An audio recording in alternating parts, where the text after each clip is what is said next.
Welcome to the Doctor Journal Club podcast, the show that goes under the hood of evidence-based integrative medicine. We review recent research articles, interview evidence-based medicine thought leaders, and discuss the challenges and opportunities of integrating evidence-based and integrative medicine. Continue your learning after the show at www.drjournalclub.com.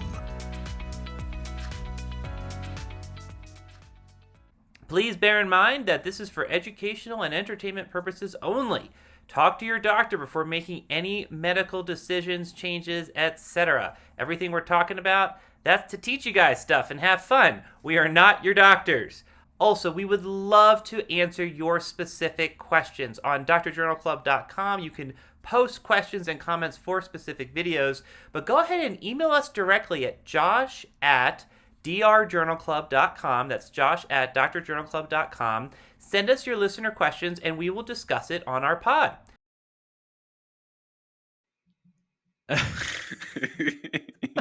Hello and welcome to the Dr. Journal Club podcast, where I've missed my podcasting partner lately. It's good to have you back, sir, I have to say. Hello. How are you? Good.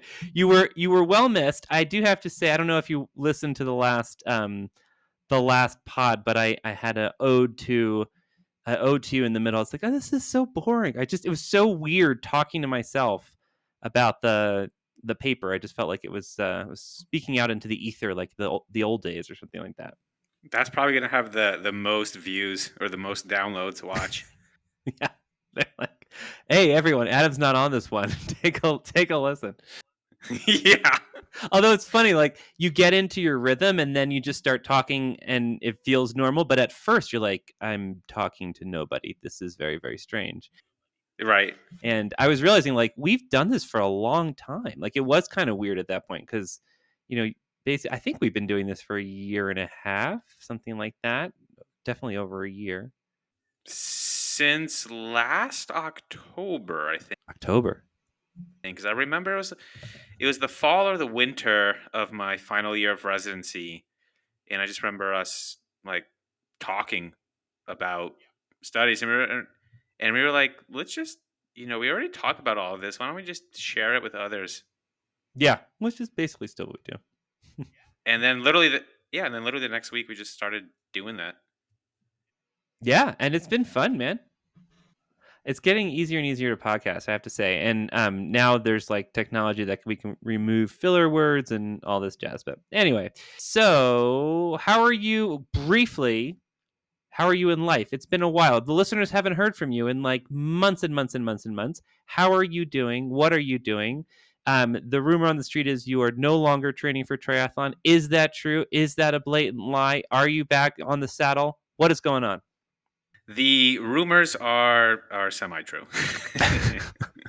Overall, life is great. But with the triathlon training and working as a full-time clinician and doing a lot of other extracurricular things and wanting to also have a life. It's that last piece that's going to get you every time. Yeah. And it was just a culmination of things. I just honestly started feeling really burnt out with it. When I first started, I actually just truly enjoyed the training component of it and really just liked going to every training session. And then that only recently really started to dwindle to the point where I then just hated every single training session I was doing. And then I was like, why am I actually doing this? I'm not a professional triathlete. If it's not fun, you got to stop. Yeah. And I was like, I'm not trying to prove this to anyone. And I know I can do all of the events because I've done every single event on its own. And I have done combinations of it. I've just never done the full thing like at an actual Ironman event. Mm-hmm. And then I was like, well, if I know I can do all these things, that was really kind of the internal motivating factor of it. It was like, well, can I even do it? Check. I don't need to prove it to anyone else. And then why do I have to bring it on a very specific day? Right. At a very specific time when it versus like, hey, I feel really good today. Like, let's just go versus let me go to a race event and have all the stuff that I'm used to be all these like weird variables in the way of like a different hotel room and like sleeping at a different hour and like, nutrition's not the same versus like, hey, I just woke up, felt really good and went for it. Yeah, no, that makes sense. I mean, you hit your goals, so now you just got to find new goals to have, new things to hit for a like that's the thing I like about having some sort of like I hear what you're saying, but for me anyway, I need that external like requirement or I just don't get it done because there's like, you have a couple of races a year, you train up for it, and then there's always like I need a little break for a month or something, right? Like I kind of let things go. And then it's like, okay, you got another race in 6 months, Josh. Like you got to prep again. And so for me, like that is especially with like the fear of death in water is like enough of a motivator to like show up and do the training sessions. But yeah, if so that's for me. But yeah, if you're able to just get it done and that was your motivator, then you're good, man. Also, it's a very expensive sport. And so It is. for the most part, I was just kind of, winging it. Like I have a lot of like used stuff and just like buying stuff on the very, very cheap. Yeah. And then I was like, well, if I'm actually going to do a race, the race itself is going to cost upwards of $1,000. And then to get all this other equipment and like working equipment and stuff like that, it's going to cost a pretty penny. And then when I, calculated it all out, I was like, I would much rather fly first class round trip Around the to a world. vacation for 2 weeks with like my best friends and like live it up than endure 8 hours of pain in one day just to get a little piece of plastic that says you can do it. Just to say you did it. Yeah. Yeah.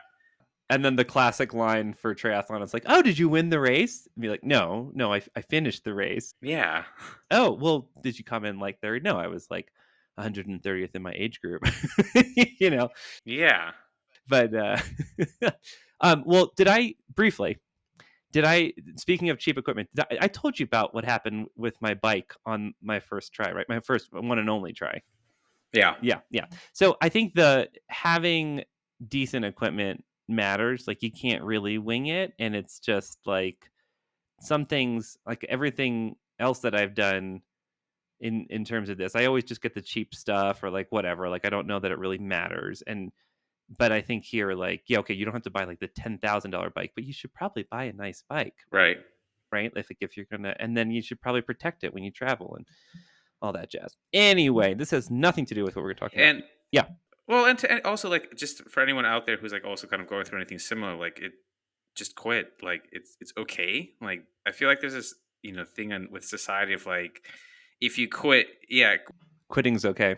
Well, no, not that quitting's okay. Well, it is okay, but that like if you quit, you failed. Oh yeah. And it's like I didn't fail anything. I was like doing something that I just wanted to kind of like fool around with and see if I liked it. And at the time, it was something that I really enjoyed doing. And then I didn't like doing it. So I'm not going to do a sunk cost fallacy where you're just going to keep investing into something that you're either not enjoying or is just a failure with the hopes that, oh, well, I'm already down this far. Let me just keep, at some point, it's got to turn around. No, cut your losses and like move on. And so, like, I mean, I still went for a run today. I still do things I enjoy. Mm-hmm. It doesn't necessarily have to be, grueling hours on top of an already hectic, work schedule. Yeah. Well, dude, you were training for half Ironman, right? So that's like crazy hours. Yeah. So that totally makes sense to me. What did I want to say about that? Oh yeah. Well, it's not. Well, I don't think you failed at all, but it's like, or cutting your losses. I don't think there were any losses. But the other thing is like it's what you're like. What are the outcomes that you selected? Right? Is it to get that medal at the end of a finish line, that like that piece of metal that probably cost them $2, right? Or is it to stay fit and healthy, or to prove that you're able to accomplish something physically? And if it's the latter too, like yeah, nailed it, Yeah. check. And so like yeah, so I think it depends on like what the outcome measure is, right? So to bring this back to clinical trials, it's like what is the clinically meaningful outcome here, right? Like what's the outcome that's meaningful to you? And you could even argue that like, to extend this obnoxiously, you can even argue that like the medal or doing the actual race is just a surrogate outcome to like Yeah. health and wellness.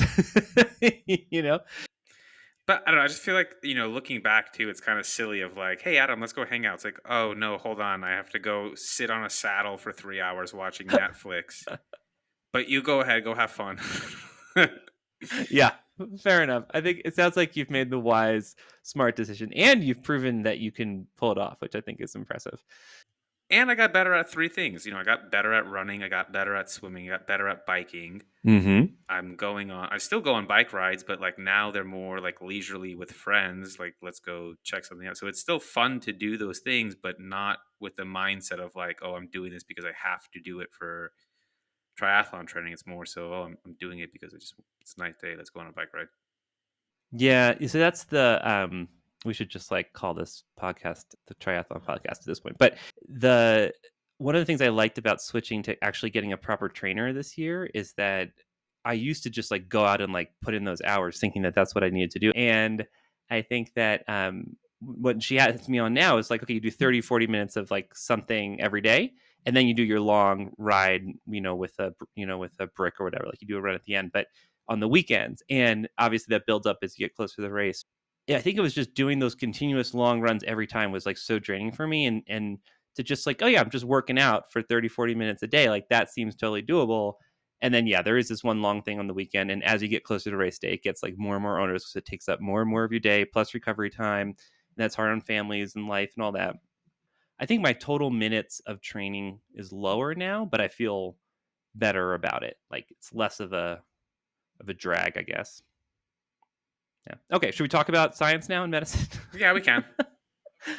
Okay, sort of. So, we're only 10 minutes, 20 seconds in. So, speaking of biking, speaking of knees, speaking of knee pain, we are going to talk about you see how I did that? That's professionalism right there. It's a really nice transition. Just note that. We're talking about migraines today, people. Shoot, did I read the wrong article? So my friend Adam here sent us this article on krill oil for knee pain. And because of his contrary nature, I'm suspicious that he sent it because it was a negative trial, and he likes to be contrary about integrative medicine. Is that true, or did you just see it and sent it before you saw the results? I wouldn't label it as a contrarian. I would label it as I'm a skeptic of a lot of things, and I think that there's too much direct to consumer nonsense out there, and so I really want people to question things when they see things, especially since at a lot of these integrative events, there's a lot of lab testing industry, there's a lot of supplement salesmen, and I want people to actually understand what the evidence is for what they're using these supplements for, and not just taking it because some sort of fancy paper by someone who's wearing a suit and tie who isn't actually a researcher is telling you this is the next best thing, and it's no different than a pharmaceutical rep doing the exact same thing. And so I think that really we need to question that and recognize that that is a big thing in the integrative evidence space that no one wants to talk about, and so I will happily talk about it. Excellent. I have to admit, it's really been weird ever since we've been friends to have someone more on that wing of things than I am. 'Cause I feel like all of my career in natural medicine, I feel like I've been that contrarian. What did you say? Oh, not contrarian, curmudgeon. Oh wait, no, you said critical thinker. Okay. So I feel like I've been that one. But to have someone outflank me is impressive. But at this point, like I think I sent you something the other day. I was like, we should do this like colored noise analysis. Now I was serious. I was just like, no. I was serious about that. I was like, the white noise versus brown noise versus pink noise. I was like, yeah, there might be some neat studies, like whatever. And just an immediate response, no. Like that's ridiculous. I'm like, Adam, you haven't even read it. This could be a thing. You're like, no, that's too weird. Forget it. Anyway. All right. So we're going to talk about this study. So let's talk about this study. Okay. Pulling it up here. All right. So this was a JAMA paper, which was, always nice. Real JAMA, not JAMA, one of its myriad offspring. And this just came out this year. Do you want to set it up? You want me to set it up? What's the rationale for... Well, no, you don't read the introduction. Did you read the introduction this time? Yeah, I actually read the introduction. I also read the discussion. Whoa. I did because I wanted to see how it compared to the 3 other trials that they talked about in the introduction. Yes. Yes. Exactly. The whole time, the entire time, once I got to the result, I was like, good study, good study, good study, good study. Got to the results, it's like, surprising, surprising, surprising. And all that was going through my head was, well, how did you mess this up? What were the other trials that set this up? And yeah, and I think they did a good job of that in the discussion. So that's your foreshadowing. So set us up. What was the rationale for this study design? Yeah, yeah, and just with that thought process, you and I are literally the same person. It's kind of scary. No, I agree on many levels. Yeah. But yeah, so basically, knee osteoarthritis affects a lot of people. Actually, in the paper, they quoted 654 million people above the age of 40 have knee osteoarthritis. They also said that there's no medical therapies that improve the natural history of it, meaning once it's set in stone, it kind of is this progressive issue. And so there's this also from a mechanism of action standpoint, reducing inflammation may reduce pain, may improve outcomes in people with osteoarthritis.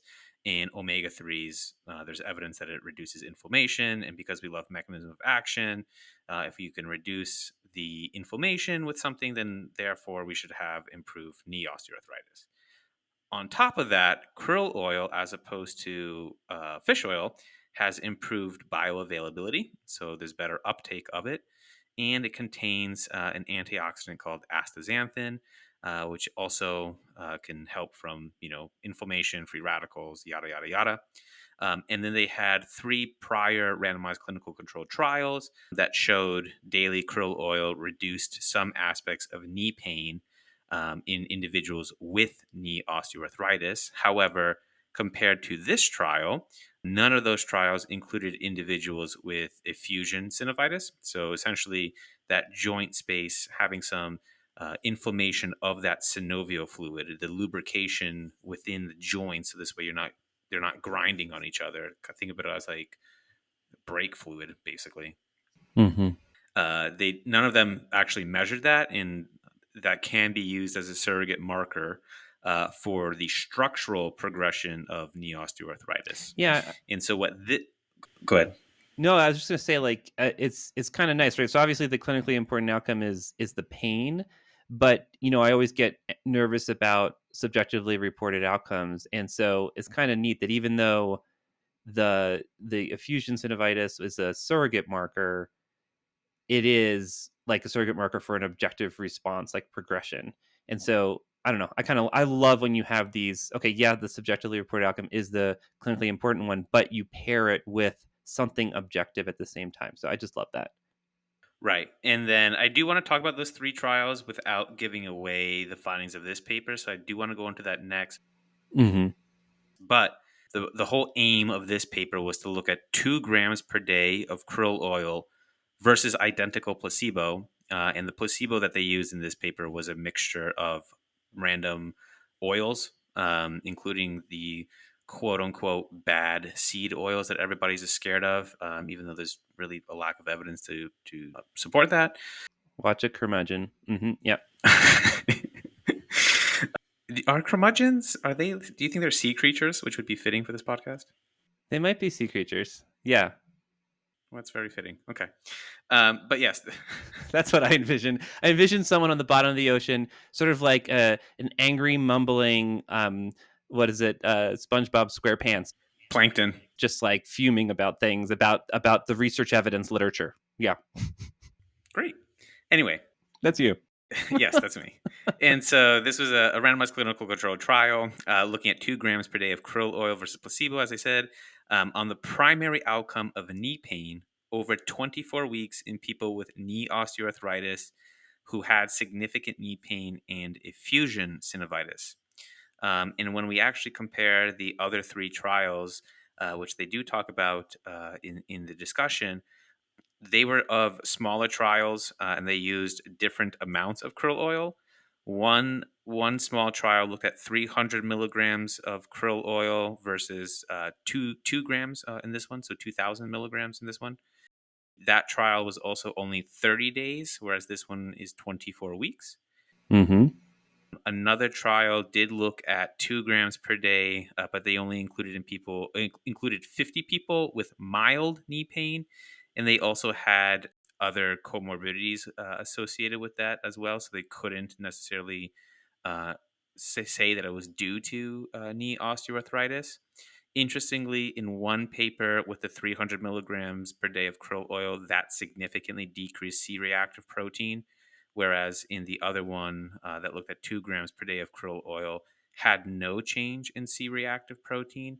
So, for anyone who remembers this Shilajit paper that we talked about, we did talk about how it was really interesting to see a dose response relationship where a higher dose of the Shilajit improved the bone mineral density as well as all of the inflammatory markers associated relative to both placebo and a lower dose.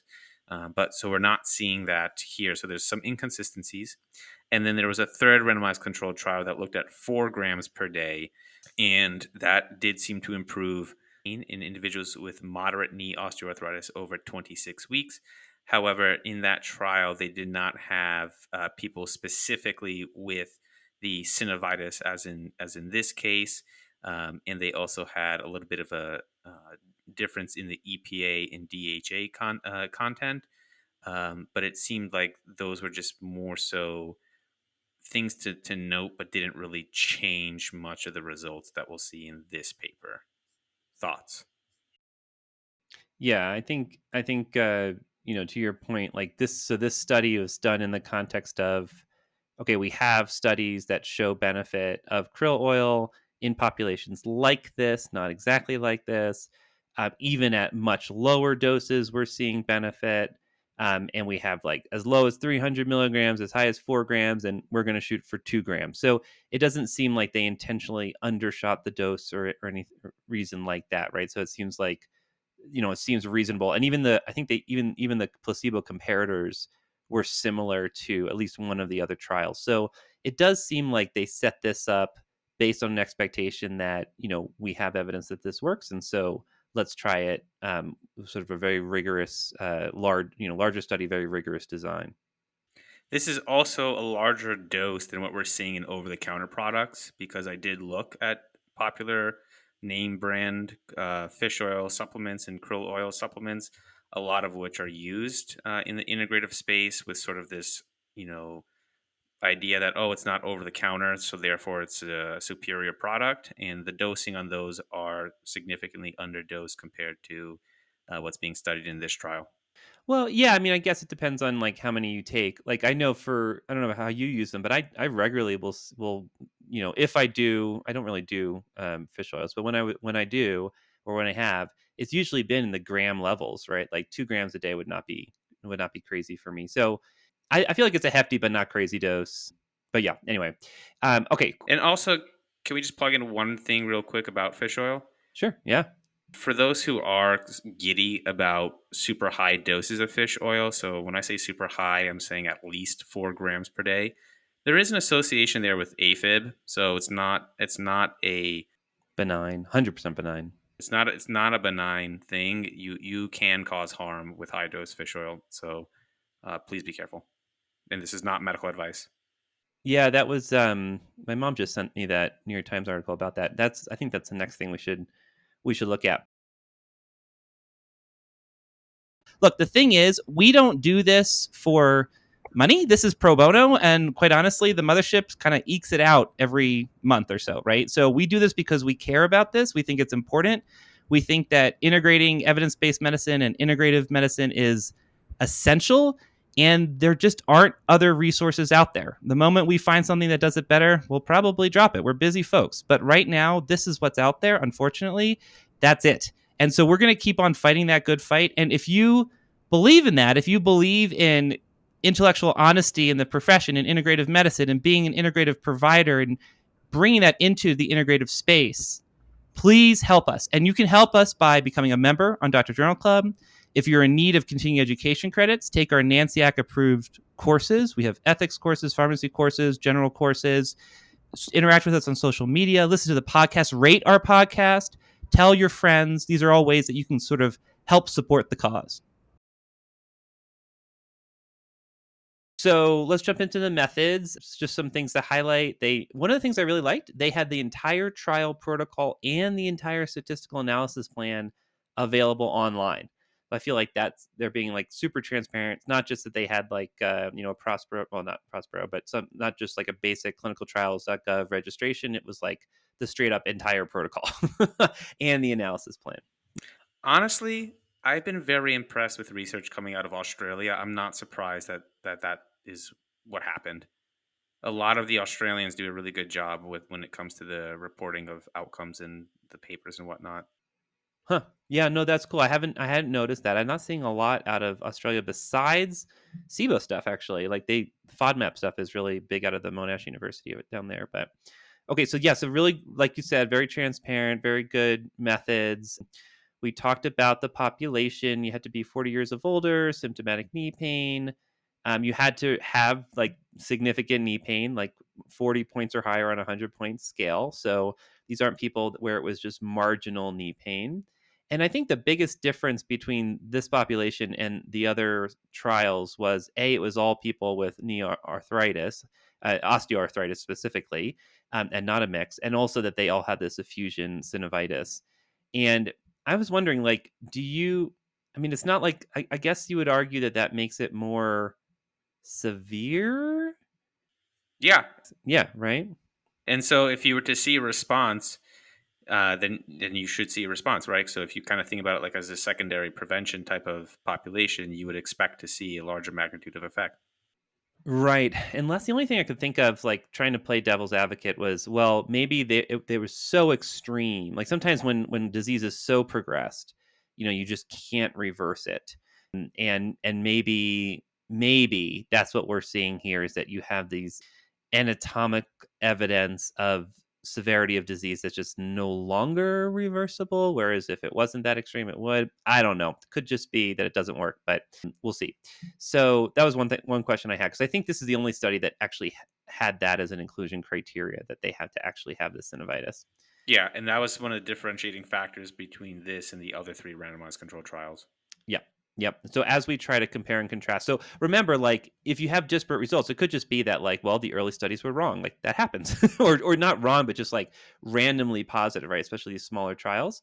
But again, it could be that the populations are just very different as well, and so that's always something that you have to sort of consider. So I thought they did a good job with randomization, with treatment assignment, with blinding. I was all pretty happy with all of that. One thing that comes up when I hear, people complain about integrative medicine trials about oils or about integrative, anything is be careful about the placebo and like what is the placebo? Is it truly inactive or not? So like you said, this was vegetable oil. It did have olive oil, so it did have things that you might suggest would be negative, but also it has olive oil. So what about the argument that, well, maybe the placebo itself had a benefit here, although the point, because it's maybe anti-inflammatory. However, it doesn't have any EPA, DHA, and maybe that's what you're measuring here. It also has corn oil, which everyone loses their mind over. So I really, if you have one good oil and you have three other not good oils, I feel like it all cancels out. I'm not going to lose sleep over the fact that these contain olive oil. Yeah. Okay. Fair enough. So Adam's not losing sleep over it. I'm not like I don't know. Like I always wonder about this sort of thing, and I feel like there's always this battle between, well, you can find one thing that explains a negative result, and it can sound rational, but at a certain point, just like, But then you can't argue anymore that seed oils are pro-inflammatory. yeah. I mean, so there's that, and then there's also you just can't truly prove a full negative, right? Like you can always find something that if it was done differently it would be positive. And so I feel like at a certain point you just have to say on net that this looked like an excellent study, well designed, decent placebo, and if you're comparing it to just taking some seed oils, it seems as if krill oil doesn't add much to that. Well, we could put it that way, I guess. I mean, I would also say like, okay, well then go get funding to say the difference between our study and the previous study was that they had a mixed oil, and so we're going to use straight up canola oil. Right. Right, the canola oil study. No one's going to fund that. That doesn't make any sense. Yeah, well, interesting. I wonder. Actually, I don't know who funded this one. They'll look at the bottom. I forgot to check the funding. It was publicly funded, and then the Krill oil company gave them product for free, but had no role in like the methods, data collection, whether or not they were going to publish or not. So it was publicly funded. Cool. Yeah, and I just want to point out, like, that is totally okay and normal. Right? It's a multi-million-dollar study, probably, and someone donates some krill oil, like that's not going to influence things. But to like, so that people say, well, then why do you get it donated?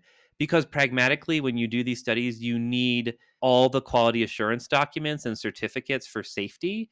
And so you need to be working with the company that makes the product to provide those analysis to give to your ethics board. And also, when you're manufacturing a placebo, it has to match as much as possible, right? For blinding. And so usually the best way to do that is to have the facility that makes the actual product also make the placebo so that everything else is kind of the same.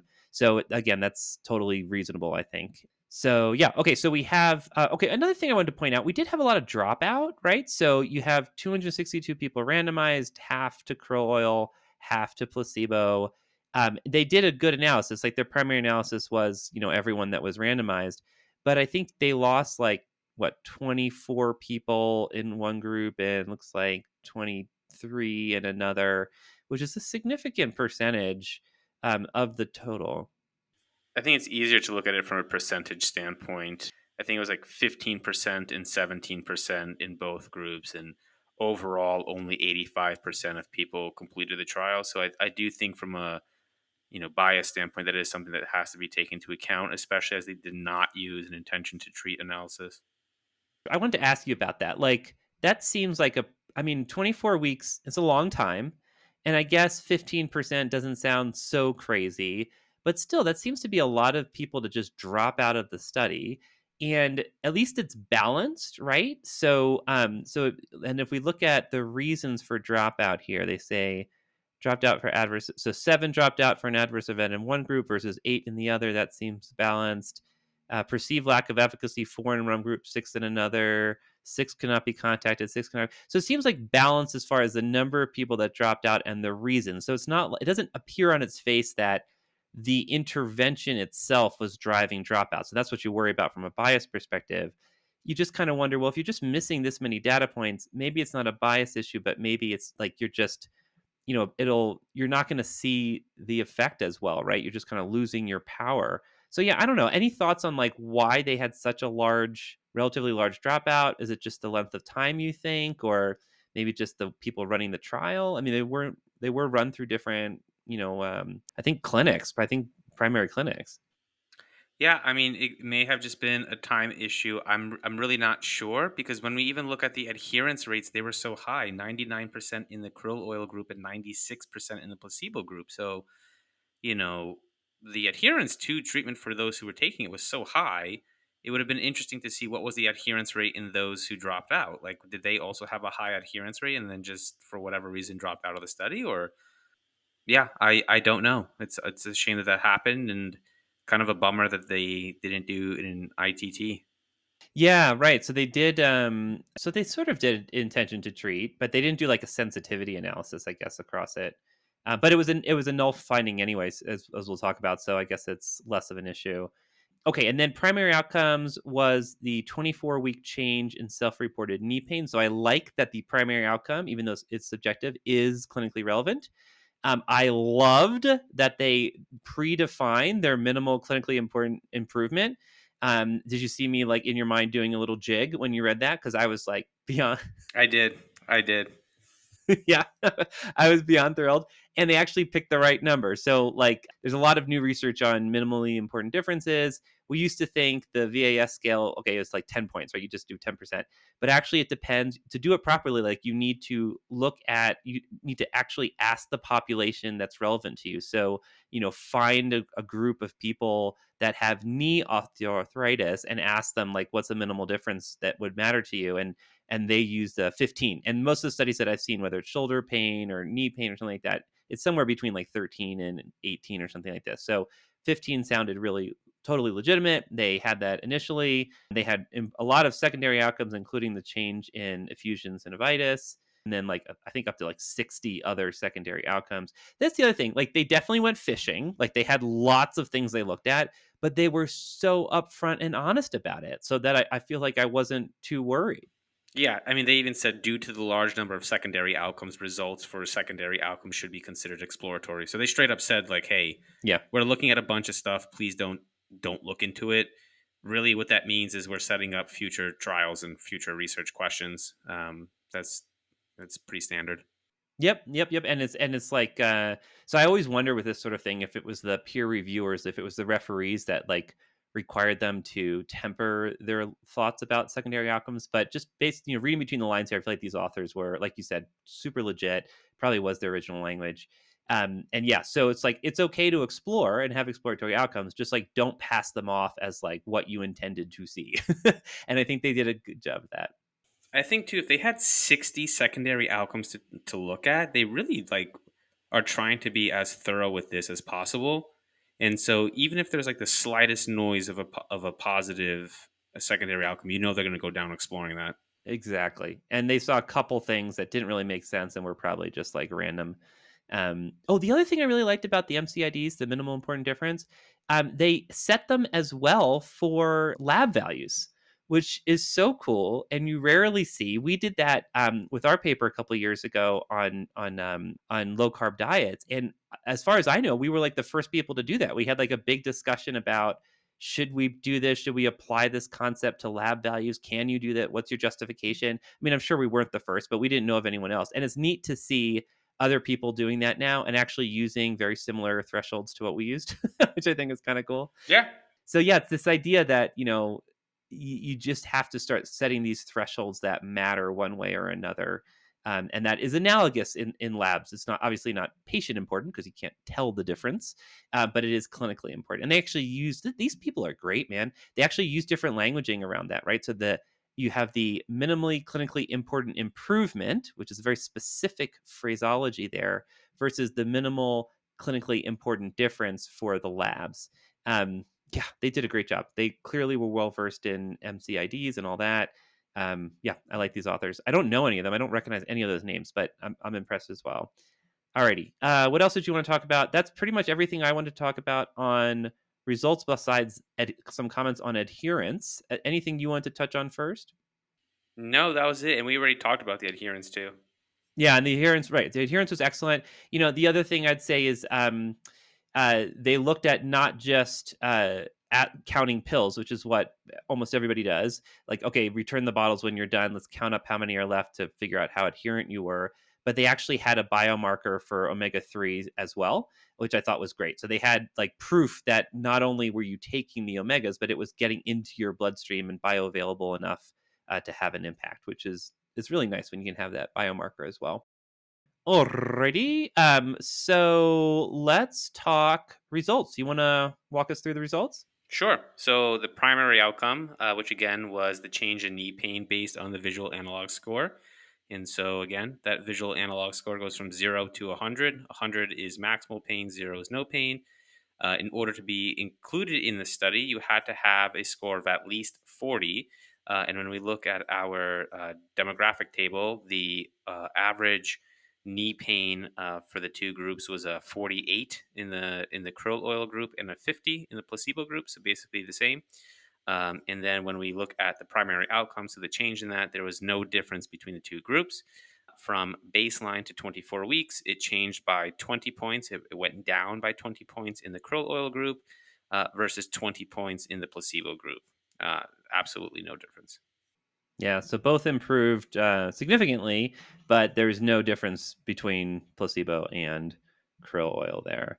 It's not too surprising to see a clinically important improvement from baseline to endpoint in general, like not when you're comparing across groups, but just because this is subjectively reported outcome, they know they're getting something. And so when you ask them how they're feeling, like they're going to report feeling better, right? Like that's the placebo effect. So it isn't crazy to think that, yeah, you would drop 20 points when you're in a study, when you're taking something. But that's, of course, why we do these placebo comparisons, because the drop with the krill was exactly the same as the placebo group. Right. And then when we look at the secondary outcomes, of the 60 secondary outcomes that were looked at, 2 were different. 58 were no different. Of those 2, 1 favored krill oil, and it improved triglycerides at the 12-week mark, but not the 24-week mark. So didn't really do anything there. And then when we looked at effusion synovitis volume at 24 weeks, the placebo group actually improved that over the krill oil group. So Interesting, right?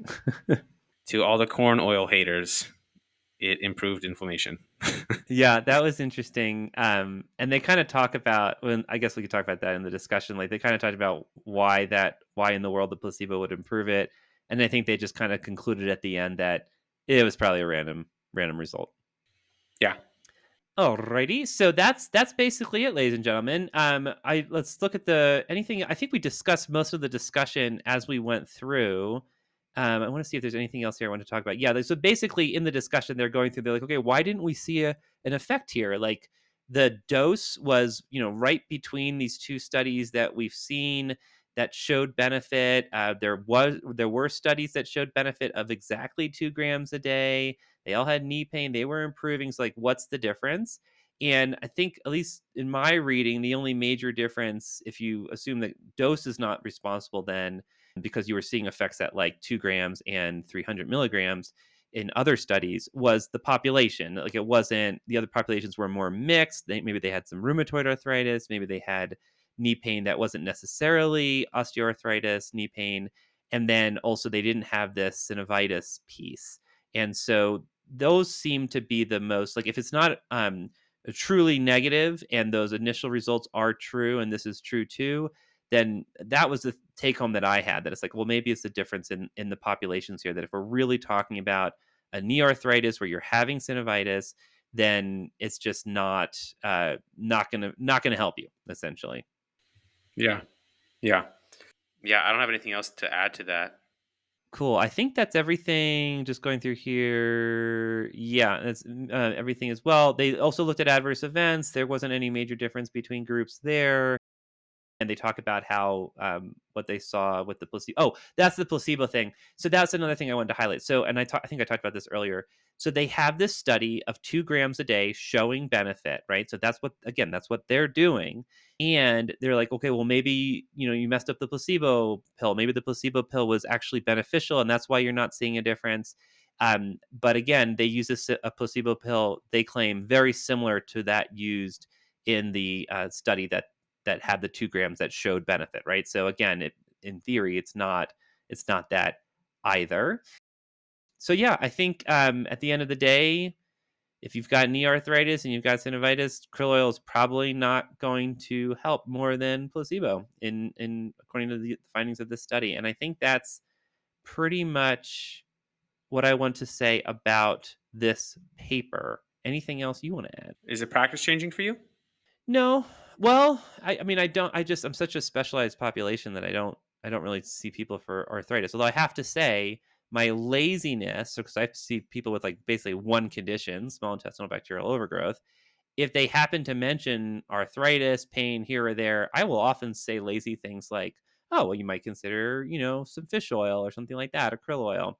And so maybe this will be practice changing. Maybe I'll kind of check that reflex a little bit more. How about you? You see patients like this every day, probably. I mean, I see knee osteoarthritis a lot. I see people on omega 3s. I have not yet seen anyone specifically using krill oil for anything. Mm-hmm. But I go to conferences. I see the salesmen and saleswomen. Yeah, we've got this thing against salesmen. So I always just roll my eyes. Here's what I would say. I would say I would not consider it. If someone was already on it, I'd be like, if you don't want to be on it or you don't know why, it's fine to discontinue. But I personally would not be making the recommendation to start this. Yeah, and to your earlier point, like there might even be a little bit of a harm there with the AFib signal. So we should do that paper next to continue with the curmudgeon theme, just because like sometimes it's like, okay, yeah, like it's overblown and over promoted, and when you look at good quality studies, there's nothing there, and usually it's just like, okay, but it's benign, you're probably fine if you want to stick with it, right? But that's not always the case when you do have these harm signals. So I am curious personally to kind of look at that a little bit more. Maybe we'll do that next week or something like that. Also, I wouldn't say I'm a curmudgeon. I really do think I'm just a healthy skeptic because so many people they want to believe these things work. But if we don't have the data to support it, we have to stop. We have to challenge our biases. If we don't challenge our biases, things don't change, things don't evolve, and you get left behind. And I'm sorry, but if you want the profession to change, if you want to be a better provider, you have to challenge your biases in everything. Yeah. Yeah. It's true. It's true. I think, you know, I feel like I'm just steeped in this assumption, cultural assumption that fish oil omegas like that they work. And I don't know where that comes from. I think that just comes from like that's the societal milieu, and you hear some papers or you hear your professors in school, and and then I just never was in a field where I was prescribing it a lot, right? And so I never really looked into it much, and so it is kind of interesting to actually look at these papers and be like, no, not really, and oh, there might even be harm signals here. So you're right. It is important to question these things. I guess it's I guess you can't question everything. And so yeah, I think you just question the things that are high value and also that you see every day, right? So like for you, I think it makes sense to be looking at that and to have these conversations. And I'm curious, dear listeners, because I think that there'll probably be a lot of hate mail after this one, I would suspect, and they're going to be giving us good papers. So yeah, so with your hate mail, But then good. But like then I'm glad that's happening. Send a good paper. send good papers. Yeah. Send good papers. Yeah. Yeah. So here's the other thing is okay. So we have this our own tendency is to be critical of everything and to just assume it's all randomness, right? At least that's my tendency. Um, and that most of the higher quality, larger studies will basically show that almost nothing works, right? You know where I go with this evidence nihilism thing. However, I also want to own the fact that I'm not an expert in fish oil research. I haven't looked at a lot of fish oil studies, and it could very well be that this is an exception to the rule. And in fact, this study followed apparently 3 studies that were positive. I don't know if they were well done. One of them at least had over 200 participants. I don't know. But I also want to own the fact that it could be that we're looking at a true subgroup phenomenon where populations with osteoarthritis of the knee, where you have the synovitis, is just not going to benefit it. It's too far gone or something like that. Whereas more mild cases, maybe it does. I don't know. Is that an apologist for the krill oil? Possibly. You should look at my disclosures. I just got a huge new tri bike from Big Krill. And I call it my Big Krill Big Grill. And so anyway, but yeah, but I think that's the other thing is that and this is okay. I want to go on this tangent a little bit longer. When you're in the evidence evaluation world, like I am most of the time, doing systematic reviews, teaching critical eval, it's so easy for me to like say, this is just randomness, yada yada yada. And maybe that's good to have that distance. And then whenever it's a clinical question about a clinical field that is very dear to my heart that I like know well and know the literature, I'm always much more skeptical of people's attempts to like poo poo it. And I think that's a natural inclination, but I also feel like I don't know, there's like benefits of being removed and looking at something purely from a methods perspective, but also there's obvious harms, right? Like you're not a content expert, you don't necessarily know the literature well. And that's one of the things I like about doing systematic reviews is like you always include content experts in your team for exactly this reason, right? You've got your methodologists, but you also have your content experts to like keep you honest or keep you from being like overly critical, I guess. Um anyway, thoughts on that, or is that just me rambling? No, I get where you're coming from. I always kind of used to be the opposite, where I was like, "Oh, supplement in JAMA, bet you it's going to be a negative trial because like 99% of the time it's a negative trial." Yeah, right. To now, where I'm like, I mean, that was a very like emotional response because I'm in the integrative profession. It feels like an attack on me. Yeah. To now, me being okay, it's a negative trial. Let's actually see if it's something to be up in arms about. Were there huge flaws, or was this just a really well done trial, and we're just upset about our emotion? And the more I look at it, it's usually the latter rather than the former. Now, of course, there's always going to be instances of the former. And, I think people also have to realize that because we're so in the integrative space, we're looking at integrative things. And so I keep saying this doesn't work, et cetera, et cetera. There's inadequate evidence to things. The opposite is not also true, that means that all medications work. We're critical of all things. It's just that we just so happen to be in the integrative space. So we're looking at these things. And if they're not working, we're going to say that they're not working or not providing the magnitude of effect that we want it to. And it's very sobering. And I think that people need to come to that conclusion as well.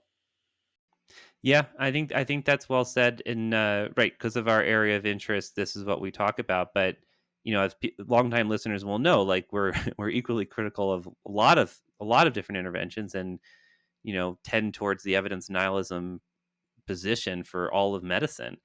We were excited for Shilajit. Yeah, that was a surprise. That was kind of cool. Yeah, every once in a while you see, or curcumin was showing some pretty cool stuff too. What was we did that one paper on. Yeah, we're shills for Shilajit. Big Shilajit, come sponsor us. Wait, so is that? I thought it was Shilajit. How do we pronounce? We don't know. No one will know. Nobody will know. No one will know. No one knows.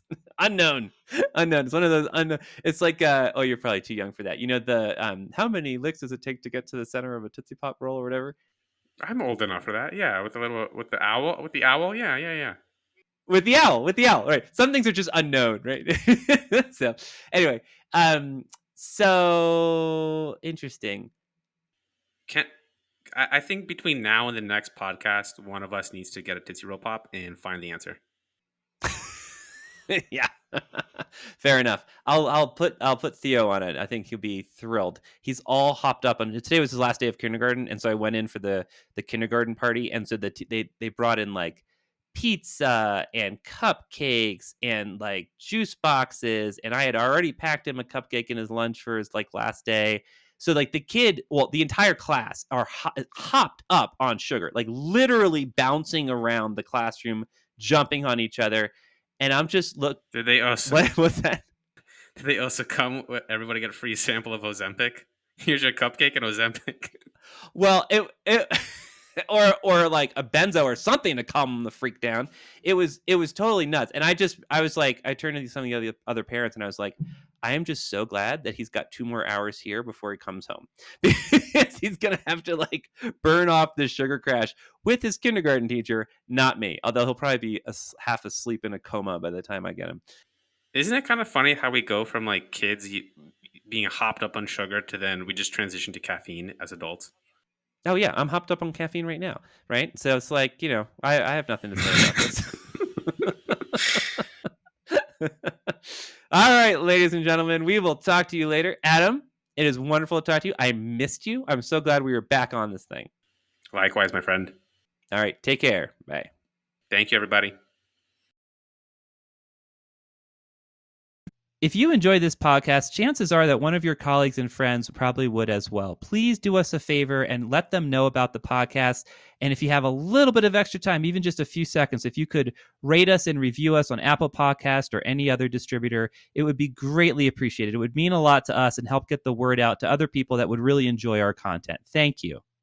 Hey, y'all, this is Josh. We talked about some really interesting stuff today. I think one of the things we're going to do that's relevant, there is a course we have on Dr. Journal Club called the EBM Boot Camp that's really meant for clinicians to sort of help them understand how to critically evaluate the literature, et cetera, et cetera. Some of the things that we've been talking about today. Go ahead and check out the show notes link. We're going to link to it directly. I think it might be of interest. Don't forget to follow us on social and interact with us on social media. At Dr. Journal Club, Dr. Journal Club on Twitter. We're on Facebook, we're on LinkedIn, et cetera, et cetera. So please reach out to us. We always love to talk to our fans and our listeners. If you have any specific questions you'd like to ask us about research, evidence, being a clinician, et cetera, don't hesitate to ask. And then, of course, if you have any topics that you'd like us to cover on the pod, please let us know as well. Thank you for listening to the Dr. Journal Club podcast, the show that goes under the hood of evidence-based integrative medicine. We review recent research articles, interview evidence-based medicine thought leaders, and discuss the challenges and opportunities of integrating evidence-based and integrative medicine. Be sure to visit www.drjournalclub.com to learn more.